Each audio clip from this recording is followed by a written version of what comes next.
بسم اللہ الرحمن الرحیم۔ السلام علیکم ورحمۃ اللہ وبرکاتہ۔ محترم دوستو، حضرت مولا علی علیہ السلام کے زمانہ ہی سے کوفہ آپ کے محبین کا مرکز تھا۔ وہاں کے لوگ حضرت امیر معاویہ رضی اللہ تعالی عنہ کے عہد خلافت ہی میں جناب امام علی مقام کی خدمت میں تشریف آوری کے خطوط بھیج چکے تھے، مگر آپ نے صاف انکار کر دیا تھا۔ اب جب کہ کوفہ والوں کو معلوم ہوا کہ جناب امیر معاویہ رضی اللہ تعالی عنہ کا انتقال ہو گیا اور امام علی مقام نے یزید کی بیعت سے انکار کر دیا، تو سلیمان بن سرد کے مقام میں سب جمع ہوئے۔ سلیمان نے سب سے کہا کہ جناب امیر معاویہ کا انتقال ہو چکا ہے اور حضرت امام حسین رضی اللہ تعالی عنہ نے یزید کی بیعت سے انکار کر دیا ہے اور مکہ چلے گئے ہیں۔ آپ لوگ اگر ان کے مددگار بن سکتے ہیں اور ان کے دشمنوں سے جنگ کر سکتے ہیں تو ان کو تشریف آوری کے لیے خط لکھیں، اور اگر کمزوری یا بزدلی کا اندیشہ ہو تو دھوکہ دے کر ان کی جان کو خطرے میں نہ ڈالیں۔ سب نے یک زبان کہا کہ ہم ان کو دھوکہ نہ دیں گے، بلکہ ہم ان کے دشمنوں سے لڑیں گے اور اپنی جانیں ان پر قربان کر دیں گے۔ محترم دوستو، پہلا خط جو ان لوگوں کی طرف سے لکھا گیا اس میں جناب حضرت امیر معاویہ رضی اللہ تعالی عنہ کے انتقال پرملال اور یزید کی ولی عہد کے ذکر کرنے کے بعد تحریر کیا گیا کہ ہمارے سر پر کوئی امام نہیں ہے، آپ تشریف لائیں، خدائے تعالیٰ آپ کی برکت سے ہمیں حق کی حمایت نصیب فرمائے۔ دمشق کا گورنر نعمان بن بشیر یہاں موجود ہے، مگر ہم اس کے ساتھ نماز جمعہ میں شریک نہیں ہوتے اور نہ اس کے ساتھ عیدگاہ جاتے ہیں۔ جب ہمیں معلوم ہو جائے گا کہ آپ تشریف لا رہے ہیں تو ہم اس کو یہاں سے نکال کر ملک شام جانے پر مجبور کر دیں گے۔ دوستو، اس خط کی روانگی کے بعد 2 ہی دن کے عرصہ میں 53 خطوط اور لکھ کر 3 آدمیوں کے ہاتھ ارسال کیے گئے، اور وہ تمام کے تمام خطوط امام علی مقام امام حسین علیہ السلام کی خدمت میں پہنچ چکے تھے۔ دوستو، اگرچہ امام حسین علیہ السلام کی شہادت کی خبر مشہور تھی اور کوفیوں کی بے وفائی کا پہلے بھی تجربہ ہو چکا تھا، مگر جب یزید بادشاہ بن گیا اور اس کی حکومت و سلطنت دین کے لیے خطرہ تھی، اور امام اگر اس وقت کوفیوں کی درخواست قبول نہ فرماتے تو بارگاہ الہی میں کوفیوں کے اس مطالبہ کا امام کے پاس کیا جواب ہوتا کہ ہم نے ہر ممکنہ کوشش کی مگر امام علیہ السلام بیعت کے لیے راضی نہ ہوئے، جس کی وجہ سے ہمیں یزید کے ظلم و تشدد سے مجبور ہو کر اس کی بیعت کرنی پڑی۔ یہ مسئلہ ایسا درپیش آیا جس کا حل سوائے اس کے اور کچھ نہ تھا کہ حضرت امام علی مقام ان کی دعوت پر لبیک فرمائے۔ اگرچہ اکابر صحابہ کرام حضرت ابن عباس، حضرت ابن عمر، حضرت جابر، حضرت ابو سعید رضوان اللہ تعالی علیہم اجمعین اس رائے سے متفق نہ تھے اور انہیں کوفیوں کے عہد و میثاق کا اعتبار بھی نہ تھا۔ آخرکار اس کا حل سوائے اس کے کچھ نظر نہ آیا کہ پہلے حضرت امام مسلم بن عقیل کو بھیجا جائے۔ اگر کوفیوں نے بدعہدی اور بے وفائی کی تو عذر شرعی مل جائے گا، اور اگر وہ اپنے عہد پر قائم رہے تو صحابہ کو تسلی دی جا سکے گی۔ دوستو، یاد رہے کہ آخری خط جو حضرت امام حسین کو پہنچا اس کے بعد آپ نے کوفہ والوں کو لکھا کہ تم لوگوں کے بہت سے خطوط ہم تک پہنچے ہیں جن کے مضامین سے ہم باخبر ہوئے۔ تم لوگوں کی عقیدت و محبت کا لحاظ کرتے ہوئے فی الحال ہم اپنے چچا آزاد بھائی جناب محمد مسلم بن عقیل کو کوفہ بھیج رہے ہیں۔ اگر انہوں نے لکھا کہ کوفہ کے حالات سازگار ہیں تو انشاءاللہ تعالی میں بھی تم لوگوں کے پاس بہت جلد چلاؤں گا۔ حضرت مسلم بن عقیل کے 2 صاحبزادے محمد اور ابراہیم جو کہ کم عمر تھے، وہ بھی اس سفر میں اپنے مہربان اور شفیق باپ کے ساتھ چل دیے۔ حضرت مسلم بن عقیل نے کوفہ پہنچ کر مختار بن عبید کے مکان پر قیام فرمایا۔ اہل کوفہ ہر طرف سے جوق در جوق آ کر بڑے شوق اور عقیدت و محبت کے ساتھ آپ سے بیعت کرنے لگے، یہاں تک کہ 1 ہفتہ کے اندر 12,000 کوفیوں نے آپ کے دست مبارک پر حضرت امام حسین ابن علی علیہ السلام کی بیعت فرمائی۔ حضرت مسلم بن عقیل کو جب حالات خوشگوار نظر آئے تو آپ نے حضرت امام علی مقام کو خط لکھ دیا کہ یہاں کے حالات سازگار ہیں اور اہل کوفہ اپنے قول و قرار پر قائم ہیں، آپ جلدی تشریف لائیے۔ دوستو، حضرت نعمان بن بشیر جو اس زمانہ میں کوفہ کے گورنر تھے، جب وہ حالات سے باخبر ہوئے تو منبر پر تشریف لائے اور حمد و صلات کے بعد فرمایا، اے لوگو، یہ بیعت یزید کی مرضی کے خلاف ہے، وہ اس پر بہت بھڑکے گا اور فتنہ و فساد برپا ہوگا۔ عبداللہ بن مسلم حضرمی جو بنی امیہ کے حواریوں میں سے تھا اٹھ کھڑا ہوا اور کہا کہ آپ جو دیکھ رہے ہیں اس کی اصلاح سختی سے پیش آئے بنا نہیں ہو سکتی، آپ دشمن کے مقابلے میں بہت کمزور ثابت ہو رہے ہیں۔ حضرت نعمان بن بشیر رضی اللہ تعالیٰ عنہ نے فرمایا کہ خدا تعالیٰ کی فرمانبرداری کے ساتھ میرا شمار کمزوروں میں ہونا میرے لیے بہتر ہے اس بات سے کہ اس کی نافرمانی کے ساتھ میرا شمار عزت والوں یعنی طاقت والوں میں ہو۔ یہ فرما کر آپ ممبر سے اتر آئے۔ عبداللہ حضرمی نے یزید کو خط لکھ دیا کہ مسلم بن عقیل کوفہ آ گئے ہیں اور کوفہ والوں نے حسین ابن علی کے نام پر ان سے بیعت کر لی ہے۔ اگر آپ کوفہ بچانا چاہتے ہیں تو کسی زبردست آدمی کو حاکم کوفہ بنا کر بھیجیں جو آپ کے فرمان کے مطابق عمل کر سکے۔ محترم دوستو، جب یزید کو پتہ چلا تو اپنے خاص دوستوں کو بلا کر اس نے مشورہ کیا۔ ان لوگوں نے کہا کہ کوفہ کا گورنر عبید اللہ بن زیاد کو مقرر کیا جائے کہ وہ بہت سخت آدمی ہے، کسی کی پرواہ نہیں کرے گا۔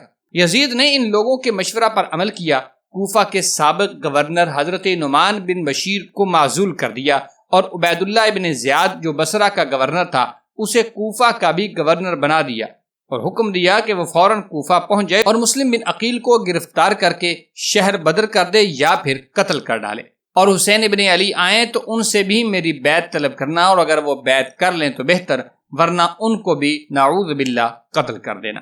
محترم دوستو، یزید کا حکم نامہ پاتے ہی عبید اللہ بن زیاد نے اپنے بھائی عثمان بن زیاد کو بصرہ میں اپنا جانشین مقرر کیا اور دوسرے دن کوفہ کے لیے روانہ ہو گیا۔ قادسیہ پہنچ کر اپنے سپاہیوں کو وہیں چھوڑا اور کوفہ کے قریب حجازی لباس پہن کر اونٹ پر سوار ہو گیا اور 20 آدمیوں کو اپنے ہمراہ لے کر حجازی راستہ سے مغرب اور عشاء کے درمیان کوفہ میں داخل ہوا۔ رات کے اندھیرے میں اس مکر و فریب کے ساتھ پہنچنے کا مطلب تھا کہ کوفی ابن زیاد کو پہچان نہ سکیں اور سمجھیں کہ حضرت امام حسین تشریف لے آئے ہیں۔ چنانچہ ایسا ہی ہوا۔ اہل کوفہ جن کو حضرت امام علی مقام کی آمد کا انتظار تھا، حجازی لباس میں حجازی راستہ سے ساز و سامان کے ساتھ آتا دیکھ کر رات کی تاریکی میں ہر شخص نے یہی سمجھا کہ جناب امام علی مقام امام حسین ابن علی رضی اللہ تعالی عنہ تشریف لے آئے ہیں۔ سب نے خوشی سے نعرہ بلند کیا، مرحبا بک یا ابن رسول اللہ، اور آپ کا خیر مقدم کہتے ہوئے اس کے آگے پیچھے چلنے لگے۔ بدبخت ابن زیاد کسی کو کچھ جواب دیے بغیر آوازوں کو سنتا اور چہروں کو غور سے دیکھتا ہوا چلا جا رہا تھا۔ شور سن کر اور بھی لوگ گھروں سے نکل آئے۔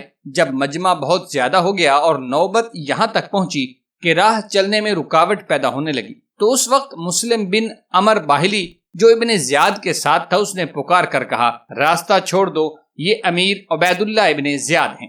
محترم دوستو، ان الفاظ کو سن کر لوگوں کو بڑا رنج ہوا۔ افسوس کرتے ہوئے سب اپنے اپنے گھروں کو واپس ہو گئے اور صرف 10-20 آدمیوں کے ساتھ ابن زیاد گورنر ہاؤس میں داخل ہوا۔ صبح ابن زیاد نے لوگوں کو جمع کیا اور ان کے سامنے یہ تقریر کی، اے لوگو، امیر المومنین یزید نے مجھے کوفہ کا گورنر بنایا ہے اور مجھے حکم دیا ہے کہ مطیع و فرمانبردار لوگوں کے ساتھ میں بھلائی کروں اور نافرمانوں کے ساتھ سختی۔ کان کھول کر سن لو، میں امیر المومنین کے اس حکم پر سختی سے عمل کروں گا۔ تم لوگ اپنے اور اپنے اہل و عیال کی جانوں پر رحم کرو۔ اس تقریر کے بعد ابن زیاد نے ہر قبیلہ کے بڑے بڑے لوگوں کو گرفتار کر لیا اور ان سے تحریری ضمانت لی کہ تم اور تمہارے قبیلے کے لوگ کسی مخالف کو اپنے یہاں پناہ نہیں دیں گے، اور اگر کسی نے پناہ دے رکھی ہے تو وہ اسے پیش کرے گا، جو ایسا نہیں کرے گا ہم اسے قتل کر دیں گے، اس کے دروازے پر لٹکا دیں گے اور اس کے اہل و عیال کو بھی نہیں چھوڑیں گے۔ ابن زیاد کی اس کارروائی کے بعد کوفہ والوں پر خوف و ہراس چھا چکا تھا۔ دوستو، کوفہ شہر میں چونکہ یہ مشہور ہو چکا تھا کہ حضرت مسلم بن عقیل مختار بن ابو عبیدہ کے مکان پر ٹھہرے ہوئے ہیں، اس لیے اب آپ نے وہاں قیام فرمانا مناسب نہ سمجھا اور رات کی تاریکی میں محب اہل بیت ہانی بن عروہ کے مکان پر منتقل ہو گئے، جو قبیلہ مذہج کے سردار تھے۔ ہانی نے آپ کو ایک محفوظ کمرے میں چھپا کے رکھا اور سوائے مخصوص اور معتمد لوگوں کے دوسروں کو اس راز سے مطلع نہ کیا۔ ابن زیاد کو حضرت مسلم کی تلاش تھی مگر کوششیں ناکام ہوتی رہیں۔ آخر اس نے اپنے شامی غلام کو 3000 درہم دے کر سراغ کے لیے مقرر کیا۔ وہ خفیہ طور پر کسی نہ کسی طرح مسلم کا پتہ چلائے۔ غلام سیدھا جامع مسجد پہنچا۔ اتفاق سے اس وقت ایک محب اہل بیت مسلم بن عجوسہ اسدی مسجد کے ایک گوشہ میں نماز پڑھ رہے تھے۔ یہ دیر تک ان کو دیکھتا رہا۔ جب وہ نماز سے فارغ ہوئے تو یہ غلام ان کے پاس گیا اور کہا، میں ملک شام کا رہنے والا ہوں اور اللہ کے فضل و کرم سے اہل بیت نبوت کا دوست ہوں۔ مجھے معلوم ہوا ہے کہ ان خاندان کا کوئی بزرگ کوفہ تشریف لائے ہیں۔ یہ 3000 درہم میرے پاس ہیں، کیا آپ ان کا پتہ بتا سکتے ہیں تاکہ یہ رقم ان کی خدمت میں نظر کر سکوں؟ مسلم بن عجوسہ اسدی نے کہا کہ مسجد میں اور بھی بہت سے لوگ ہیں، تم مجھ ہی سے کیوں پوچھ رہے ہو؟ غلام نے کہا کہ آپ کے چہرے پر جو خیر و برکت کے آثار ہیں ان سے معلوم ہوتا ہے کہ آپ ضرور اہل بیت رسول کے دوستوں میں سے ہیں۔ مسلم اسدی اس کے فریب میں آئے اور کہا، تم نے خوب پہچانا، میں بھی تمہارے بھائیوں میں سے ایک ہوں، میرا نام مسلم بن عجوسہ ہے۔ پھر اسے حضرت مسلم بن عقیل کے پاس لے گئے، اس نے آپ سے بیعت کی اور 3000 درہم جو لایا تھا وہ آپ کی خدمت میں پیش کر دیا۔ بیعت کے بعد وہ غلام روزانہ آپ کی خدمت میں سب سے پہلے آتا اور دن بھر رہتا، حالات معلوم کرتا اور جو کچھ دیکھتا سنتا رات کے وقت اس کی پوری رپورٹ ابن زیاد کو پہنچا دیتا تھا۔ ناظرین گرامی، ہانی بن عروہ سے ابن زیاد کے پرانے تعلقات تھے، مگر کہیں ابن زیاد کو بھنک نہ ہو جائے کہ وہ حضرت مسلم بن عقیل ہمارے ہاں مقیم ہیں، اس ڈر سے وہ اس کی ملاقات کو جانے سے پرہیز کرتے تھے اور بیماری کے عذر سے گھر بیٹھ گئے تھے۔ ابن زیاد نے ہانی کے پاس ملاقات کا پیغام بھیجا۔ ہانی نے کوئی خطرہ نہیں محسوس کیا، اس لیے وہ تنہا ابن زیاد کے پاس چلے گئے۔ وہاں پہنچے تو ابن زیاد کا رنگ بدلا ہوا پایا۔ آپ نے سلام کیا تو اس نے جواب نہیں دیا۔ کچھ دیر آپ کھڑے رہے، اس کے بعد اس نے بڑے غصہ سے کہا، ہانی، تم امیر المومنین یزید کے خلاف اپنے گھر کو سازشوں کا اڈا بنائے ہوئے ہو۔ سرکاری حکم نامہ کے باوجود تم نے مسلم بن عقیل کو بلا کر اپنے گھر میں چھپایا ہوا ہے۔ جناب ہانی رضی اللہ عنہ نے پہلے تو ان باتوں سے انکار کیا، مگر جب ابن زیاد کے غلام کو دیکھا تو انکار کی گنجائش نہ رہی۔ تب انہوں نے کہا کہ میں نے مسلم بن عقیل کو نہیں بلایا، بلکہ وہ خود آ گئے تو میں انکار نہیں کر سکا اور میں نے انہیں مہمان بنا لیا ہے۔ دوستو، ابن زیاد نے کہا، خدا کی قسم، جب تک تم انہیں میرے پاس حاضر نہ کر دو تم یہاں سے نہیں جا سکتے۔ جناب ہانی بن عروہ نے کہا، خدا کی قسم، ہرگز ایسا نہیں ہو سکتا کہ میں اپنے مہمان کو قتل کے لیے تمہارے سپرد کر دوں۔ ابن زیاد نے کہا، اگر تم سپرد نہیں کرو گے تو ہم تمہارا سر قلم کر دیں گے۔ ہانی نے کہا، ایسا ہوا تو تمہارے ارد گرد بھی تلواریں چمکیں گی۔ یہ سن کر ابن زیاد آگ بگولا ہوا اور کہا کہ تم مجھے دھمکی دیتے ہو۔ پھر ہانی کے سر اور منہ پر ڈنڈے مارنا شروع کر دیا، یہاں تک کہ ان کا سر اور چہرہ زخمی ہوا اور کپڑے خون میں لت پت ہو گئے۔ ابن زیاد نے پھر سپاہیوں کو حکم دیا کہ اسے کھینچ کر لے جاؤ اور ایک کمرے میں بند کر دو۔ محترم دوستو، شہر میں یہ افواہ پھیل گئی کہ ہانی بن عروہ قتل کر دیے گئے۔ اس افواہ کے سنتے ہی عمر بن حجاج، جو ہانی کے نسبتی بھائی تھے، کئی ہزار ہتھیاروں سے لیس سواروں کو لے کر گورنر ہاؤس کو گھیر لیا۔ عمر بن حجاج نے پکار کر کہا کہ میں اور میرے ساتھ قبیلہ مذہج کے ہزاروں سوار ہیں، ہم نے اطاعت سے روگردانی نہیں کی، لیکن ہمارے سردار کو قتل کر دیا گیا، ہم اس کا انتقام لیں گے۔ ابن زیاد بہت گھبرا گیا۔ اس نے قاضی شریح رحمۃ اللہ علیہ سے کہا کہ آپ پہلے ہانی کو دیکھ لیجئے، پھر اس کے قبیلہ والوں سے کہیے کہ ہانی زندہ ہیں، ان کے قتل کی افواہ غلط ہے۔ ہانی اپنے قبیلہ کے لوگوں کی آوازیں سن رہے تھے۔ قاضی شریح جب ان کے پاس گئے تو ہانی نے ان سے کہا، میرے قبیلہ والوں سے میرا حال بتا کر کہہ دیجئے کہ اس وقت اگر 10 آدمی بھی اندر آ جائیں تو میں یقیناً چھوٹ جاؤں گا۔ قاضی صاحب جب باہر نکلے تو ابن زیاد کا جاسوس حمید بن بکر اسدی ان کے ساتھ ہو لیا، اس لیے مجبوراً قاضی شریح صاحب نے ہانی کا پورا حال ان کے قبیلہ والوں سے نہیں بتایا، بلکہ صرف اتنا کہا کہ وہ زندہ ہیں اور بعض مصلحتوں کی بنا پر نظر بند کر دیے گئے ہیں۔ ہانی کے قبیلہ والوں کو قاضی صاحب کی شہادت سے وہ سب مطمئن ہو کر واپس چلے گئے۔ دوستو، حضرت مسلم کو جناب ہانی کی قید کی خبر کا پتہ چلا تو آپ نے اپنے معتقدین کو اکٹھا کیا۔ جوک در جوک آدمی آنا شروع ہوئے اور 40,000 افراد کی معیت میں آپ نے شاہی محل کا احاطہ کر لیا۔ اگر حضرت مسلم بن عقیل حملہ کرنے کا حکم دیتے تو اس وقت قلعہ فتح پاتا اور ابن زیاد اور اس کے پیروکار حضرت مسلم کے ہاتھ میں گرفتار ہوتے۔ نقشہ تو یہی تھا، مگر ہوتا وہی ہے جو منظور خدا ہوتا ہے۔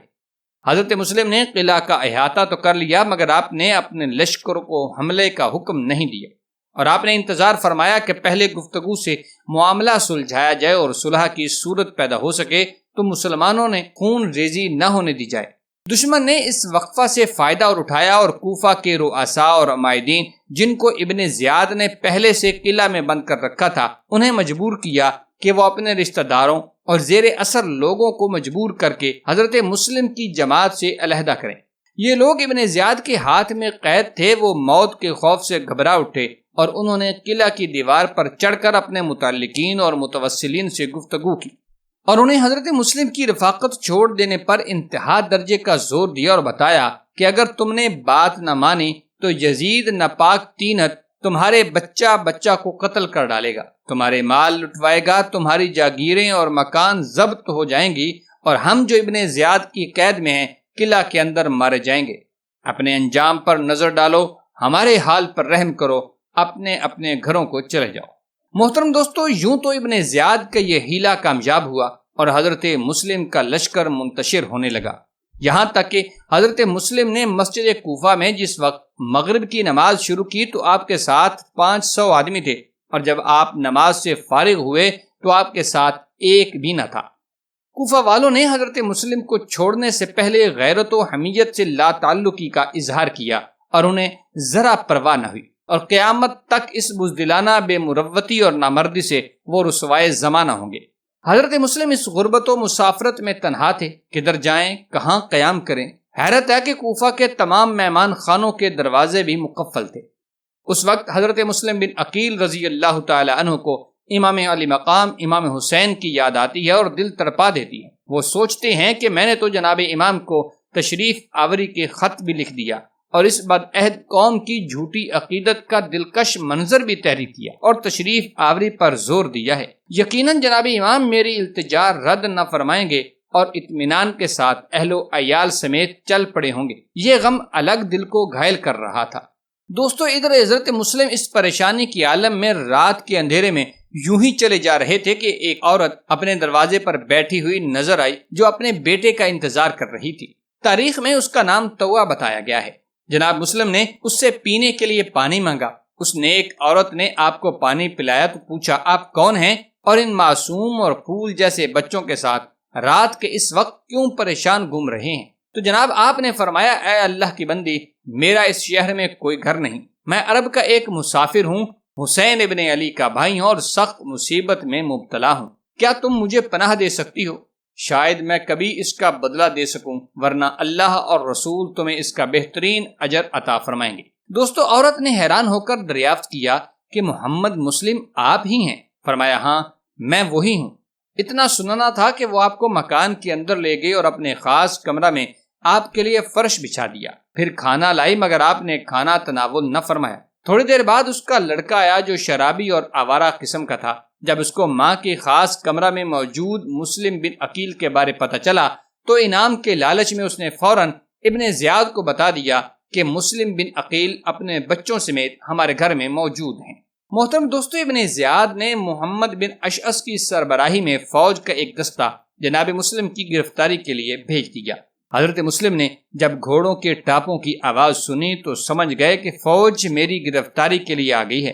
آپ تلوار لے کر فوراً کمرہ سے باہر نکل پڑے۔ اتنے میں فوج گھر کے اندر پہنچ چکی تھی۔ آپ نے ایسا سخت حملہ کیا کہ سب کو گھر سے نکال دیا۔ وہ لوگ پھر گھس آئے، آپ نے بڑی بہادری سے ان کا مقابلہ کیا۔ بکیر بن حمران احمری نے آپ کے چہرہ مبارک پر ایسی تلوار ماری کہ آپ کا اوپر کا ہونٹ کٹ گیا، نیچے کا ہونٹ بھی زخمی ہوا اور سامنے کے 2 دانت بھی گر گئے۔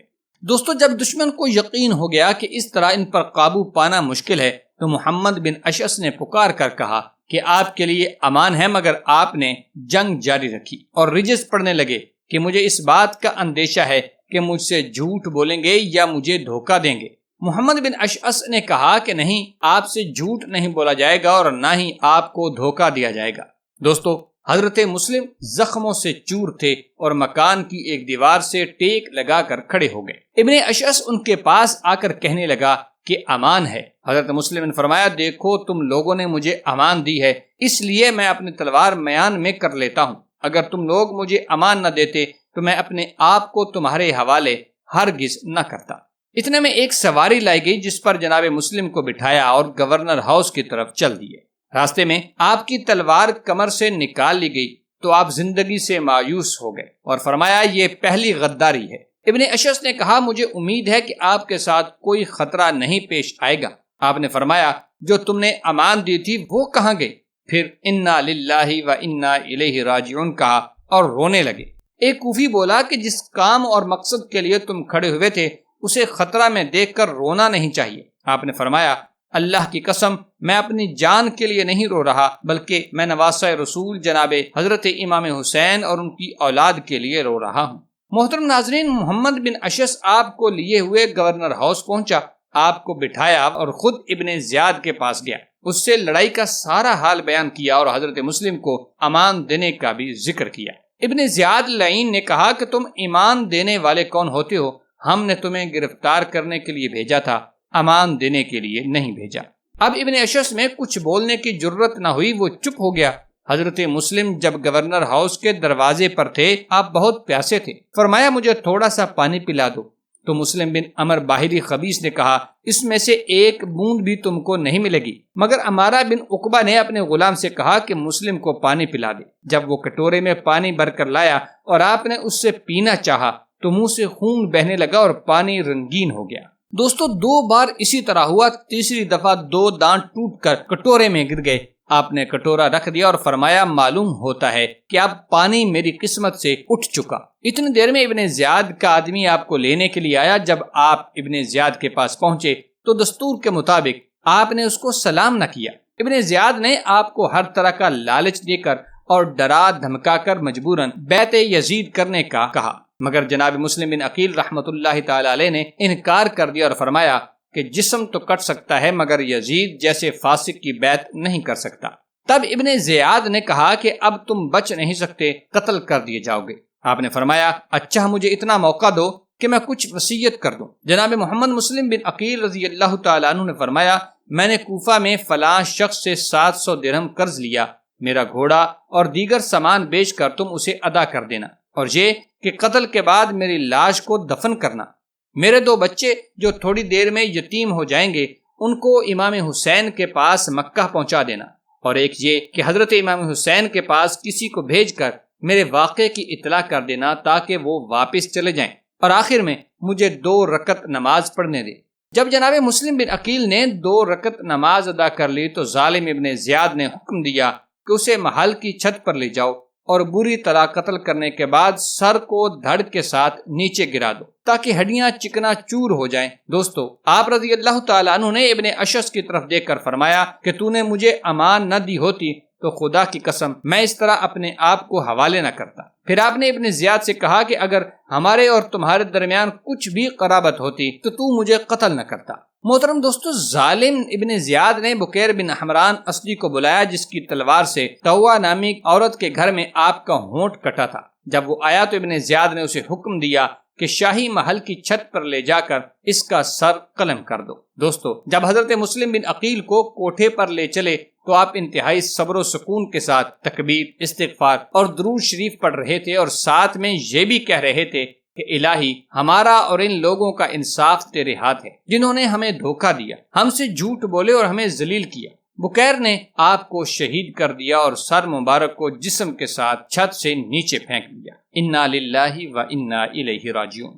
محترم دوستو حضرت مسلم کی شہادت کے بعد جب ابن زیاد اپنے تخت پر بیٹھا ہی تھا کہ ایک نقاب پوش عورت گرجتی ہوئی آواز کے ساتھ ابن زیاد پر لعنت کرتے آ رہی تھی۔ جب دربانوں نے دیکھا کہ وہ وہی توا نامی عورت تھی جس نے مسلم بن عقیل کو پناہ دی تھی، گویا کہ وہ کائنات والوں کو بتانا چاہتی تھی کہ مسلم کے قتل سے میرا دامن پاک ہے۔ سپاہیوں نے عورت کو پکڑ کر ابن زیاد کے سامنے پیش کیا تو اس بدبخت نے اس نیک اور پاک باز اور محب اہل بیت عورت کو بھی شہید کروا دیا۔ انا للہ و انا الیہ راجعون۔